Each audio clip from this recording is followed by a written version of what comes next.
Salut les loulous! Bienvenue dans ce stream sur Disney Dreamlight Valley. Alors, on va reprendre là où on s'était arrêté. Voilà. Oh, il y a Simba. Alors, on va aller dans la forêt du courage, par là-bas. On voit les fesses de Scar là-bas. Ah, Vaiana, coucou Vaiana. Et là on slide. Oui, pour avoir le slide, il faut manger des plats préparés, voilà. Petit tips. Là, c'était la dernière déco qu'on a fait, c'était celle de Dingo. Et voilà, maintenant, avec la nouvelle mise à jour de La Belle et la Bête, eh ben, je me suis éclatée à décorer le château de la Belle qui est squatté par Elsa, la Reine des Neiges. Mais voilà, ça, c'est le château de La Belle et la Bête. Coucou. Et donc, du coup, quoi? Vous n'êtes pas là pour le live? Mais c'est celui qu'on avait programmé. Enfin voilà, c'était aujourd'hui, à cette heure-ci. Donc vous voulez quoi? Un autre format du coup de cœur ludique 2023? J'ai pas préparé ça du tout. Bon, vu que j'adore ma communauté, eh ben, je vais travailler sur quelque chose. Attendez.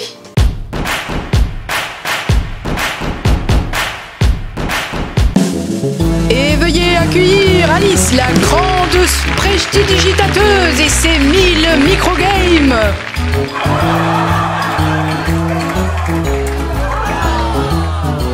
Alors, j'avoue, pour ce coup de cœur, je triche un peu, je vais en présenter deux, mais c'est des microgames, donc quand on les additionne, on va dire que ça fait un jeu complet.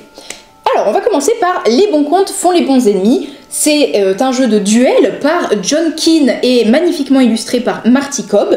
C'est un jeu de chez Matago et c'est un jeu donc de pose de cartes et d'optimisation avec des petits combos. Vous allez en fait poser des personnages de différents contes de fées au milieu ici de la grille qu'on va composer. Ça se joue en 3 manches ou 2 de gagnantes en gros, et à chaque manche vous allez faire des formes différentes de grilles. Vous avez une grille de 3 par 5, de 4 par 4 et la dernière, s'il y a lieu d'être, ce sera une pyramide.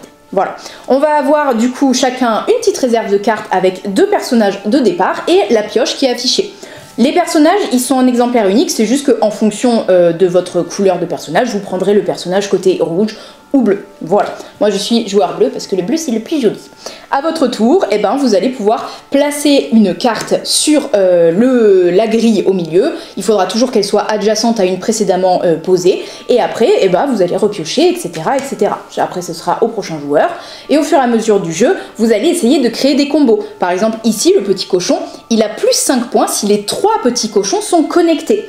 Là, en plus, ça tombe bien, je vois que il y a un petit cochon qui va être pioché du coup par mon adversaire parce que j'ai fini mon tour, et lui forcément il va le piocher, il essaiera de le poser lui aussi pour gagner des points.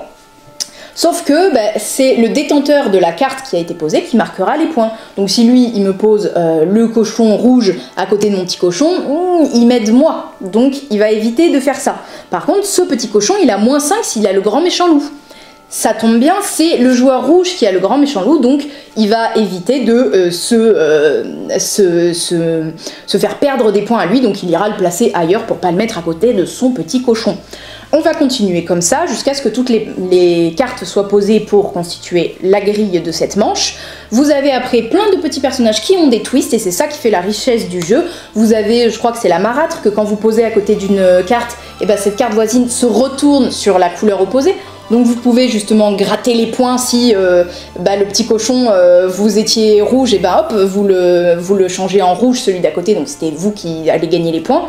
Ou justement, on vous avait mis une carte qui vous faisait perdre des points, hop, vous la retournez et ce sera le voisin qui perdra les points.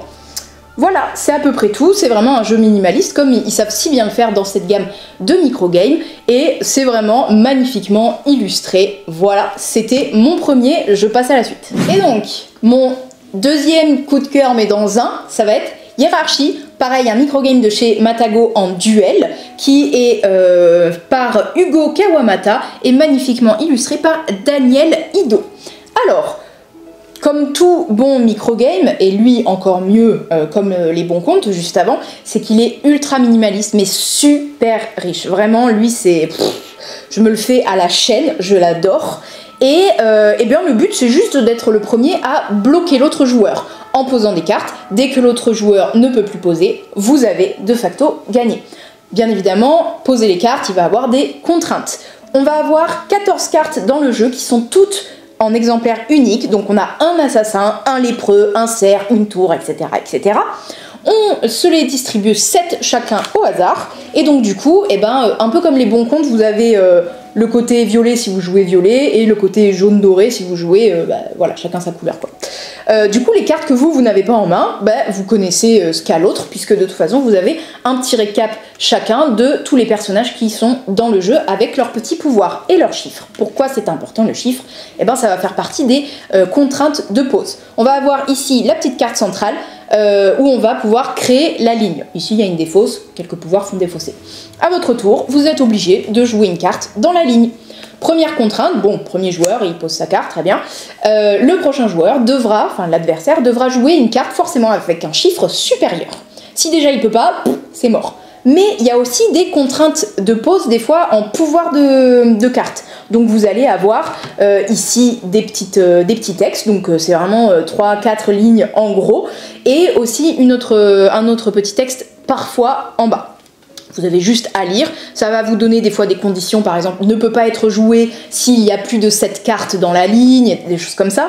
Mais vous allez aussi avoir des pouvoirs qui vont vous permettre de un peu glitcher on est obligé de jouer au-dessus. Par exemple, il me semble que c'est le dragon et le chevalier. Normalement, l'un a un plus petit chiffre que l'autre, mais exceptionnellement, je crois que c'est le dragon, peut être joué par-dessus le chevalier, même si le chevalier a techniquement un chiffre inférieur. Donc, non, supérieur, pardon. Donc voilà, ça va être vraiment un jeu de timing parce que vous allez voir ce que l'autre a et vous allez attendre, par exemple, moi j'ai la baronne qui, elle, ne peut être jouée, par exemple, hop, que si la ligne présente au maximum 7 cartes, donc il va falloir que je la joue au bon moment, mais en même temps, si vous avez justement le chevalier et que moi j'ai le dragon, je vais attendre que vous jouiez le chevalier pour pouvoir y jouer le dragon, sinon je perds en fait le pouvoir du dragon qui me permettait justement un peu de glitcher le game. Donc voilà, c'est vraiment un jeu très très minimaliste où vous avez juste la lecture de 2-3 lignes de pouvoir et vous avez un contrôle énorme sur le jeu. C'est toujours extrêmement tendu parce que vous savez exactement ce que l'autre a en main. C'est la grande richesse du jeu et c'est extrêmement rejouable parce que même vous avez jamais déjà les mêmes cartes au même moment, etc. Et voilà, en fait, vous connaissez après un peu ça fait un peu penser, je vais y arriver, à Oriflamme, un peu dans ce genre très minimaliste et qui pourtant a beaucoup de richesse. Donc voilà, très très bon jeu, moi je l'aime énormément ce Hiérarchie parce qu'en plus il est magnifique, ça a toujours une petite importance pour moi. Et voilà, c'était le coup de cœur de Hiérarchie. Ces œufs de dodo me rendront riche, je veux dire, pour la science. Et nous voici pour le coup de cœur enfant, c'est Maurice le dodo de chez Blue Orange et c'est un jeu de Émilie et Jérôme Soleil illustré par Guillaume. Pas Guillaume comme le prénom. Bon bref, un artiste très cool d'ailleurs parce que vous verrez les dessins sont très jolis. Ce qui est intéressant déjà c'est que vous avez une petite BD qui raconte l'histoire de ce cher Maurice le dodo. Et ça déjà je trouve ça énorme parce que l'histoire, je vous la fais, vous savez que j'aime bien les histoires, c'est que les dodos sont partis chercher à manger pour nourrir les petits œufs qui vont bientôt éclore. Mais Maurice, c'est le gros flemmard de la famille et lui il est resté au nid, voilà, tranquillou balou. Heureusement qu'il est resté au nid parce que du coup il l'a entendu. Alors dans le jeu il appelle l'aventurier, mais très clairement si vous y réfléchissez c'est un braconnier. Voilà, le monsieur arrivait proche du nid et si il approche trop du nid et qu'il y arrive, il va voler les œufs. Je vous avais dit c'est un braconnier. Bon, pour les petits on va dire aventurier. Maurice, sa mission, ça va être de prendre les œufs sur son petit dos et aller en bas de la cascade pour les cacher dans les grottes avant que l'aventurier arrive pour les voler. Comment ça va se passer? C'est un petit jeu un peu d'adresse, de prise de risque, c'est pour les petits donc vraiment tranquille et je vous assure en tant que grand on s'éclate aussi. Moi j'adore faire tomber Maurice de la cascade. À votre tour c'est très simple, c'est un jeu coopératif donc du coup tous ensemble on va essayer de sauver les œufs. Vous choisissez un des œufs dans le nid, il existe normalement, si je sais compter, 4 4 couleurs. Vous en choisissez un que vous mettez sur le dos de Maurice. Et là, attention, badaboum, vous le faites glisser de la cascade.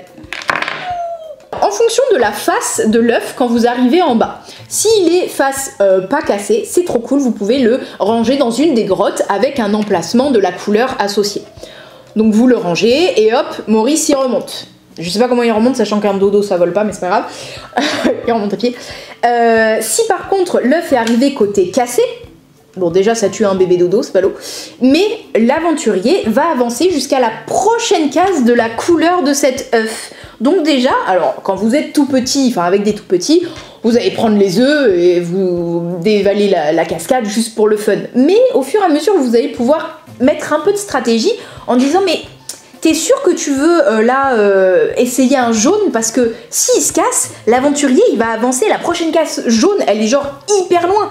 Alors que si tu prends un rouge, c'est la case juste après, donc au cas où l'œuf il se casse, il va pas avancer beaucoup. Petit twist aussi, c'est comment choisir de remplir une caverne, ou en tout cas un abri. Et bien en fait, quand vous arrivez à remplir entièrement une caverne, vous avez le droit de reculer l'aventurier. Quand vous arrivez à remplir une grande caverne, vous le reculez de 2 cases. Une petite caverne, c'est le reculer que d'une seule case. Donc là aussi, vous avez des choix à faire. Est-ce que vous remplissez une petite caverne, vous la remplissez plus vite, mais vous le faites reculer de pas beaucoup, ou une grande, ça prend plus de temps, mais vous reculez beaucoup. C'est à voir aussi par rapport à l'urgence de à quel point il a avancé l'aventurier. Vous avez en plus des petits emplacements dans les cavernes qui sont multicolores, vous y placez un peu ce que vous voulez. Qu'est-ce qui est trop bien dans Maurice le Dodo? Déjà, l'histoire, elle est trop drôle. Le jeu un peu d'adresse, de hasard. Excusez-moi, faire tomber Maurice avec des petits œufs. Alors vous pouvez vous raconter des petites histoires, voilà. Voilà, c'est trop drôle. Moi, en tant qu'adulte, je m'éclate à le faire. Et voilà, le matos c'est trop cool. Dans la boîte, vous avez directement cette petite cascade que vous encochez là-dedans. Je vais y arriver, hein, pile pour l'exemple, j'y arrive plus. Voilà. Je vous jure, je fais une bonne pub pour ce jeu. Voilà. Et voilà, c'est à peu près tout ce que j'aime, c'est-à-dire à peu près tout dans ce jeu.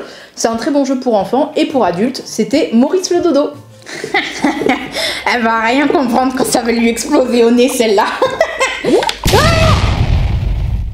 Bienvenue au Bal des Chaudrons, un jeu stratégique slash ambiance pour les un peu joueurs.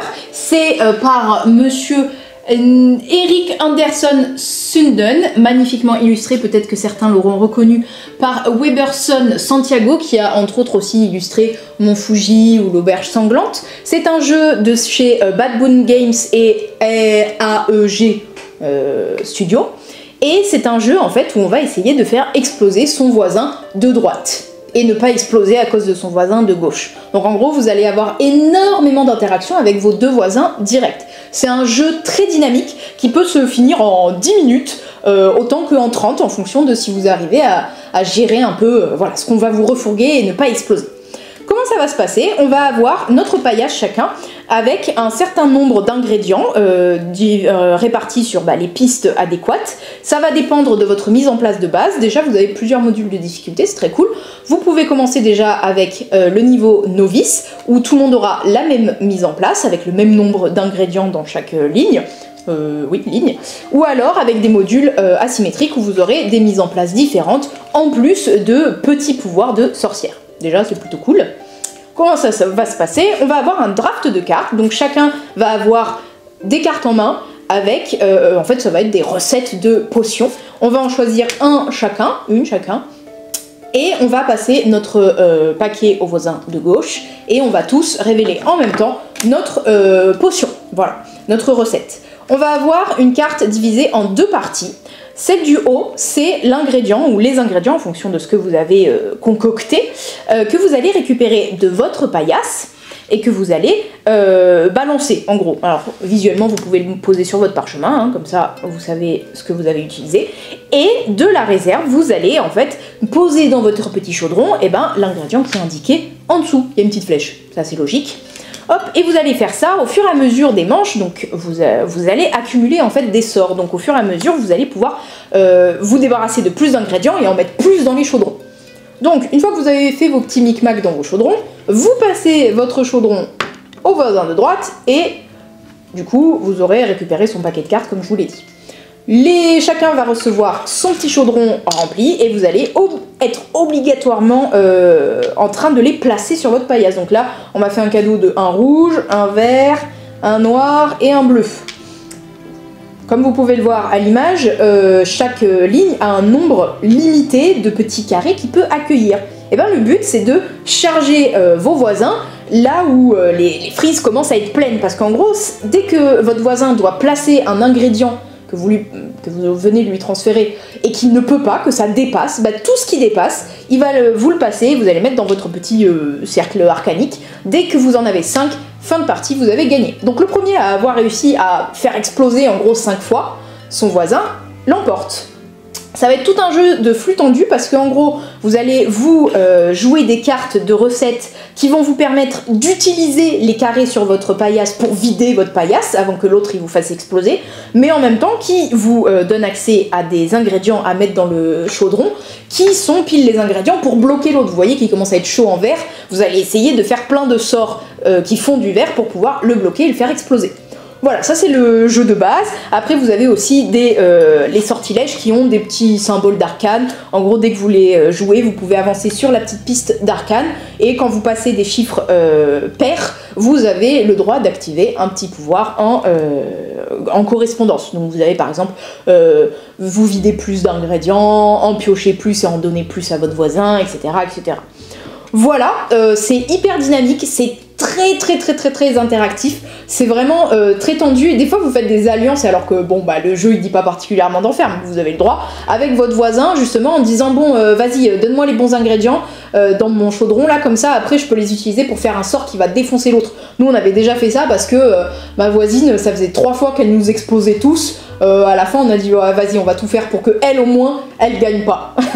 C'est vraiment c'est un pseudo-jeu d'ambiance, ouais, quasi, avec une mécanique de draft assez originale, draft de cartes à gauche, donc pareil, vous allez essayer de donner à votre adversaire de gauche pas des cartes qui vont produire des ingrédients qui pourraient vous bloquer vous êtes chaud, vous n'aimez pas trop le bleu, vous n'allez pas donner à votre voisin un truc qui produit plein de bleu, parce que sinon il va vous l'envoyer dans la tête et vous allez exploser. Mais ce que vous refourguez à droite, eh ben, il faut que ça corresponde à la paillasse de votre voisin de droite. Donc en gros, vous êtes tout le temps en train de surveiller et votre voisin de gauche et votre voisin de droite et vous, votre paillasse à vous. Voilà, donc très tendu, ce truc de, en fait, le but c'est juste de faire exploser votre voisin. Moi je trouve ça hyper drôle, et puis bon bah comme d'hab, hein, magnifique, hein, cet illustrateur trop cool, hein, moi j'adore. Et voilà, avec ces petits modules différents, avec de la symétrie ou pas, ça s'adapte.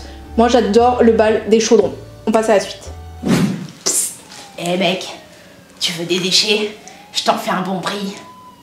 Et on enchaîne avec Crapule, un jeu trop cool qui vient d'un petit studio nantais qui s'appelle Contrôle Zèbre. Ils font plein de petits jeux, il y en a un qui va être en pledge dans pas longtemps, en Kickstarter. Ici donc Crapule c'est par Alexis Aspecada et illustré par Alex Doucet. On les a à peu près tous rencontrés aux différents festivals et ils sont adorables. Coucou les garçons, on vous aime beaucoup. Voilà. Maintenant que c'est dit, Crapule, qu'est-ce que c'est? C'est un jeu de bluff, d'ambiance en équipe où on va incarner des gangs de charognards, on va dire, qui vont se disputer les déchets comestibles dans une poubelle commune. Donc là vous avez un aperçu des 4 gangs qui vont s'affronter. Donc vous avez 4 petites boîtes qui sont toutes pareilles, juste avec une illustration différente. C'est pour le style, c'est pour l'esthétique, on est tous contents. Moi j'ai pris les raccoons mais j'ai hésité avec les chats, hein, ils sont stylés. Comment ça va se passer? Eh bien on va essayer de récupérer des déchets comestibles. On en a différentes familles, voilà, vous avez les laitages, les légumes, etc. En évitant les déchets non comestibles comme cette petite canette, les sacs plastiques, etc. Ces familles vont nous donner des points si on en a plein de même type, mais aussi en fonction des petites mouches qui sont les points de victoire. Vous avez des familles qui rapportent plus ou moins de mouches, et vous avez des déchets qui enlèvent plus ou moins de mouches. Voilà. Comment ça va se passer? Chacun va, dans l'équipe, va se répartir 3 rôles. Donc soit on a le chapardeur qui aura ses petites cartes à lui, le collecteur et l'éclaireur. Chacun va récupérer ses cartes et ces cartes vont avoir des actions. Donc on va, tout le monde, vraiment tout le monde à la table va choisir une de ces cartes, la programmer face cachée. Vous avez le droit de communiquer entre vous sur un peu ce que vous allez jouer, mais jamais de messe basse. Donc si vous communiquez, tout le monde peut entendre. Attention à ce que vous dites. Une fois que tout le monde a programmé sa carte, on va les révéler et faire les actions. Vous avez toujours une carte est composée de 2 parties. En gros, vous avez le choix soit de faire les actions en haut, soit de faire les actions en bas. Vous pouvez pas tout faire. Donc à votre tour, vous allez révéler votre carte et choisir et vous l'annoncer. Vous avez différents types d'actions. Vous avez fouiller. Fouiller, ça va être révéler une carte au milieu de la table. Vous avez collecté, c'est récupérer une carte dans votre famille secrète dans votre main. Donc vous pouvez soit collecter une carte qui aura été précédemment retournée, ou vous pouvez prendre le risque d'aller collecter une carte face cachée. Il va se passer des trucs plus ou moins bien. Vous pouvez avoir de la chance et donc récupérer un petit déchet comestible, mais vous pouvez aussi révéler des événements. Quand vous les collectez, vous avez des effets pas bons, alors que si vous les avez fouillés, donc d'abord retournés, vous avez des effets positifs. Donc voilà, collecter, c'est du risque, du pur risque. Vous tombez sur un truc cool ou pas cool en déchets et carrément un événement, voilà. Mais c'est le jeu, hein. Vous avez quoi d'autre comme action? Vous avez que vous pouvez voler dans la main des autres. Si vous avez vu qu'il a récupéré un déchet comestible vachement cool avec plein de mouches, vous avez essayé de lui voler. Bon, peut-être que aussi dans sa main, il avait récupéré des déchets qui puent. Donc vous savez pas trop ce que vous allez récupérer. Et vous pouvez vous échanger des cartes aussi avec des copains pour créer des familles. Parce qu'en fin de partie, vous aurez des points si vous arrivez à centraliser chez une seule personne un même type de déchets. S'il y a une seule personne qui a tous les poissons, c'est cool, il aura plus de points que si moi j'en avais un peu et lui aussi. Voilà, on se divise les points. Ensuite, chacun donc aura joué son personnage. Ensuite, on va refaire une manche où on va encore tous reprogrammer un personnage, sachant que celui qu'on a joué à la manche précédente, on ne le récupère pas. Donc chacun va voir ce que tout le monde a joué, donc ne pourra pas rejouer. Le petit twist, c'est un peu comme la citadelle, le jeu citadelle, c'est que on va appeler les cartes. Les cartes vont de 1 à 12, 14, 11. 11 ou 12. 11, et on va appeler donc celui qui est le caïd, voilà, celui qui a l'honneur, il dit bon j'appelle le 1. Les personnes qui ont joué 1 se révèlent et ils vont faire leurs actions, donc celui qui est le plus proche du rookie va jouer en premier s'il y a une égalité. Si on est 2 personnes à avoir joué 1, c'est le plus proche de celui qui a la carte rookie qui va le faire en premier. Et on va continuer comme ça. Le petit twist intéressant, c'est que les plus petites valeurs vont jouer en premier, mais ont des pouvoirs souvent moins intéressants que celles qui auront attendu certes longtemps, mais du coup arrive en dernier, le 11 a des actions très cool. Vous allez avoir beaucoup de communication et de bluff en disant bon toi tu vas jouer une carte basse, ok, du coup je vais jouer une carte moyenne, parce que vous savez que quand c'est bas, souvent c'est plutôt de la fouille, donc si lui il fouille, vous allez essayer de jouer juste après pour faire de la collecte, parce qu'imaginez il fouille, il révèle des déchets trop cool, mais entre temps c'est les adversaires qui vont venir jouer et peut-être collecter ce que vous leur avez révélé, donc pas fifou. Mais comme je vous ai dit, c'est communication ouverte, donc tout le monde vous entend. Pareil, si vous essayez de vous mettre d'accord en disant je vais essayer de prendre du fromage, ça t'intéresse? Ouais, bon tout le monde va savoir que vous voulez du fromage, donc s'il y a du fromage qui s'affiche, on va vous le prendre. Sachant qu'à chaque fin de tour, c'est cool, on a une petite phase d'échange de cartes en main. On peut échanger jusqu'à 2 cartes dans notre groupe pour justement, tiens, on réunit la famille de fromage chez une personne, mais vous pouvez aussi noyer le poisson, c'est drôle, il y a du poisson dans le jeu, en vous refourguant des déchets. Parce que vous savez qu'un de vos coéquipiers, il a plein de déchets vachement cool, mais du coup tout le monde va vouloir aller lui piquer des choses, donc du coup vous lui refourguez aussi des déchets qui puent, comme ça si les gens viennent essayer de piocher dans sa main, peut-être qu'ils seront punis et auront des déchets tout pourris. Voilà, donc bluff, prise de risque, collection, et vraiment communication, pas du tout limitée, donc comme un peu au Kems, essayez de vous faire un petit langage entre vous que vous seul pourrez comprendre. Voilà, c'était Crapule, moi je le trouve addictif, c'est un bon jeu d'ambiance, un peu joueur quand même, mais avec des événements qui vont rythmer le truc, vous allez crier genre oh non, c'est trop injuste, tu m'as volé la pizza et tout, enfin voilà, ça peut être très rageant mais super drôle, et puis bon, les 4 boîtes esthétiques, ça fait quand même plaisir, et puis le studio français, vraiment, c'est bienvenu, et on essaye de les encourager parce que ça vaut vraiment le coup, Crapule, c'est trop cool. Mes sœurs, entendez le chant d'espoir du loup qui meurt d'amour. les pleurs du chat sauvage au petit jour, peignons ensemble en mille couleurs. Ah, des chasseurs, sauf qu'il peut. Septima, un jeu expert, oui, j'ai un jeu expert dans mes coups de cœur, voilà, exceptionnel, je pense que c'est la première fois, mais en même temps, les illustrations et le thème m'ont permis de passer le pas. C'est un jeu de Robin Egedus, magnifiquement illustré par Vilo Farkas. C'est un jeu de Mind Clash Games distribué par Super Meeple. Septima, la Septima, qui est en fait la grande sorcière suprême, se fait vieille et nous a réunis en disant bon, les filles, les gars, vous avez 1 an pour me prouver que vous êtes digne de prendre ma relève. Pour ça, il va falloir engranger le plus de sagesse possible, qui sont en fait les points de victoire. Vous allez donc incarner des doyennes de couvent et vous déplacer sur la carte du village pour engranger cette fameuse sagesse qui va se gagner de différentes manières, mais principalement en soignant les pauvres gueux qui souffrent dans ce village. Comment ça va se dérouler? On a 4 saisons, donc 1 an, voilà, qui sont les 4 manches, eux-mêmes décomposés en 5 phases lunaires, cycles lunaires, et dans ces cycles lunaires, vous avez 5 phases de jeu. Ok, c'est bon. Tour, cycle, phase.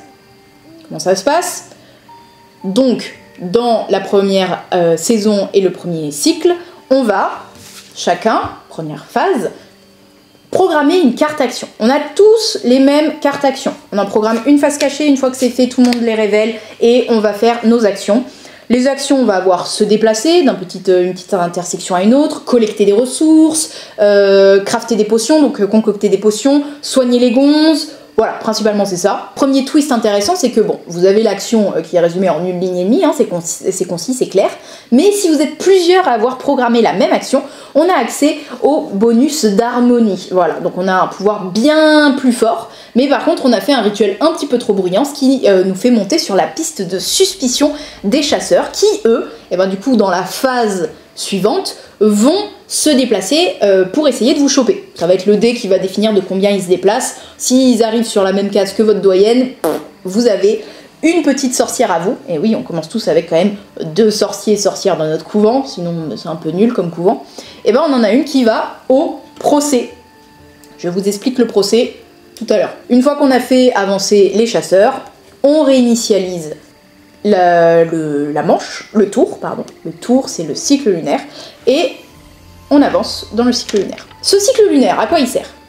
Il y a quand même une utilité à ceci, c'est que ça impacte sur ce que vous pouvez collecter. Ça, c'est déjà un twist que j'adore. C'est que si vous programmez l'action collecter, vous ne pourrez collecter que les ressources qui sont déjà adjacentes à votre petite doyenne, et en plus qui sont définies par le cycle lunaire en cours, donc qui sont les 2 petites ressources autour du petit jeton de cycle lunaire. Donc ça, en plus, c'est intéressant parce que vous voyez qu'au prochain cycle, vous voyez quels ingrédients vous pourrez récupérer si vous faites cette action. Donc on va continuer comme ça, on reprogramme une carte, sachant qu'on ne récupère pas celle qu'on avait déjà programmée avant. Donc déjà, vous pouvez voir aussi ce que les autres ont joué pour savoir si vous pouvez être en harmonie ou pas avec elle, si vous avez envie ou pas d'ailleurs. Et une fois qu'on a fait les 5 cycles lunaires, on va avoir un procès. Tout est parfaitement résumé sur le plateau. Alors le procès, comme je vous ai dit, c'est à la mode, c'est un peu la série télé dans ce village. Vous avez forcément un procès à chaque fin de cycle, donc à chaque fin de saison en fait. Les procès, il y a toujours une sorcière de base qui vient de la pioche, mais si quelqu'un s'est fait choper aussi pendant la chasse aux sorcières, vous avez un 2e procès ici. Le procès, en fait, ça sera plutôt une mécanique de majorité. En fait, vous allez avoir des actions, vous allez mettre vos petits fidèles dans le sachet de la foule, mais il y a aussi des opposants qui vont se glisser dans le sachet foule. Donc une fois qu'on aura mis tous les petits jetons dedans, on va les tirer au fur et à mesure. Les opposants, c'est les rouges, comme d'hab, et on va en tirer autant que, en gros, le nombre de joueurs, c'est indiqué sur la jauge. Et déjà, s'il y a plus d'opposants que de fidèles sorciers, c'est mort, la sorcière, elle est exilée, elle sort, vous l'aurez, voilà. Elle est exilée, elle est morte hein, sur le bûcher, on sait. Par contre, s'il y a plus de fidèles que d'opposants, vous sauvez la sorcière au tribunal. Celui qui aura le plus de ses fidèles, donc ici par exemple c'est le joueur orange, a le droit de l'embaucher dans son couvent et aura le pouvoir de cette sorcière, parce que chaque sorcière a son petit pouvoir. C'est aussi ce qui vous donne une raison de vous dire, bon, je vais pas la sauver celle-là, elle a un pouvoir tout pourri, ou justement je vais tout faire pour mettre plein de fidèles à moi, comme ça je pourrai la récupérer. Ça va être à peu près tout. Ce qui est intéressant, c'est les potions donc, que vous allez crafter. C'est ce qui va permettre de soigner les différentes maladies. Il y en a 3, il y a les lépreux, les aveugles et les gens qui sont foulés la cheville, voilà. Mais vous avez aussi des potions qui vous donnent des points de victoire et qui en plus vous donnent des pouvoirs bruts. Je sais pas, vous déplacer plus vite, mettre plus de gens dans la foule parce que vous les avez charmés, des choses comme ça. Donc ça, c'est le jeu de base. Et vous avez en fait déjà le mode, donc ça c'est appelé le mode basique, ce qui est déjà hyper riche. Et vous avez le mode avancé, vous avez un nouveau plateau, carrément le plateau rituel, vous avez des nouvelles cartes d'action, il y a plein de choses. Je vous avoue, je ne l'ai pas encore testé parce que déjà le jeu basique, il donne une richesse hallucinante. Voilà, c'est un jeu très riche, très beau, assez bien résumé sur le plateau, donc vous avez les actions qui sont assez claires, même les textes sur les cartes sont très clairs. Donc pour un jeu expert, très sincèrement, bon, première partie comme tout jeu, vous avez le nez dans les règles, mais après le thème est tellement bien, le thème porte tellement bien les mécaniques que vous comprenez assez vite ce que vous faites. Et puis vous racontez vite une histoire, quoi. Faire des rituels en harmonie, machin, vas-y, j'ai chanté trop fort dans la forêt, toute nue et pieds nus, voilà. Donc c'était Septima, il y a plein d'autres choses, mais ça reste un jeu expert, donc je pourrais vous faire une vidéo de 45 minutes dessus, je pense que c'est déjà suffisant. Et je vous dis, fin de ce coup de cœur de Septima.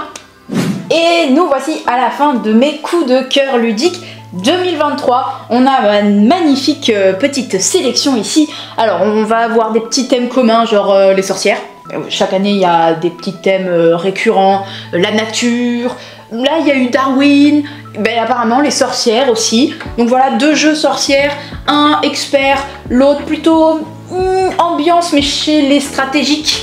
On va avoir les tout petits micro-games, les duels minimalistes, et on va avoir un magnifique jeu enfant où tout le monde s'éclate, même les adultes. Pour ceux qui ont encore un petit peu l'âme d'enfant, hein, faut mettre du sien.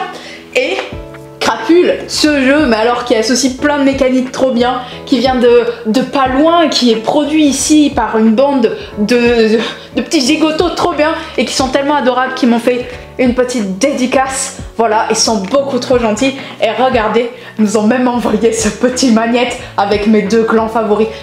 Déjà, il est sur mon frigo, hein, c'est ça. Mais voilà, ce ne sont que des studios adorables, des éditeurs adorables, des auteurs adorables qui font un travail de malade, des auteurs, je l'ai dit, je ne sais plus. Mais voilà, toute la chaîne créative ludique, je trouve qu'elle est parfaitement représentée ici. Et c'est ce qui m'a vraiment le plus plu pour plein de raisons différentes que je vous ai déjà énumérées précédemment. Je ne vais pas me répéter.